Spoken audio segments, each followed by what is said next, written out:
At 12 o'clock, we Colorado, who went 1-11 last year. Trouble number 17, TCU, who went 13-2. Colorado favored 20.5 points on Fox. TCU ranked 17th in the nation, by the way. JT Shrout for Colorado. Not going to be their quarterback this year, but he was their quarterback last year. Went 90 at 203. Threw for 1,220 yards, 7 touchdowns to 8 interceptions. Deion Smith on the ground had 83 carries for 393 yards and 2 touchdowns.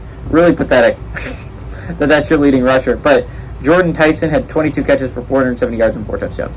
Max Duggan for TCU, obviously an insanely great. By the way, all the players I'm about to list, none of them are going to play in this game. Max Duggan went 267 to 419, threw for 3,690 yards, 32 touchdowns to 8 interceptions. Kendry Miller had 224 carries for 1,394 yards and 17 touchdowns. And Quentin Johnson had 60 catches for 1,069 yards and 6 touchdowns. All three of these players went in the draft. Kendry Miller went in the third round, I think, to the Saints. Quentin Johnson went first round to the Chargers. And Max Duggan went first round to the Chargers.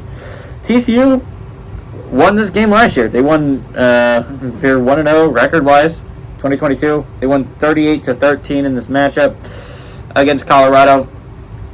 Inarguably, this is a worse TCU team, right?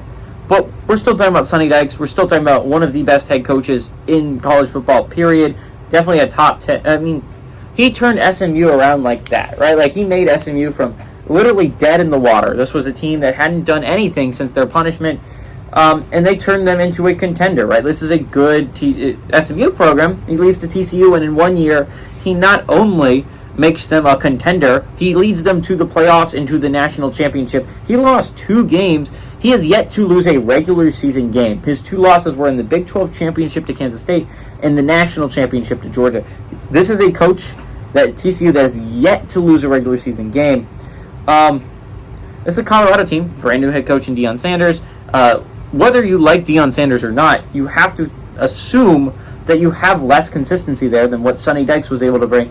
Maybe you hope that you're going to be able to do what Sonny Dykes did, right? TCU is a program not really anyone was talking about. They hire Sonny Dykes, a guy that not a lot of people were talking about outside of people who watched college football a lot and watched SMU and realized what he was able to do at SMU.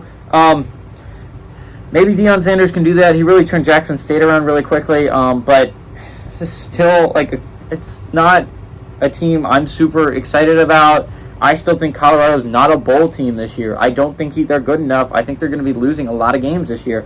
I think this is the first one. I think TCU is a much better team despite losing a whole bunch of consistency. This is still a TCU team that is solid. This is still a TCU team that made the friggin' playoffs last year.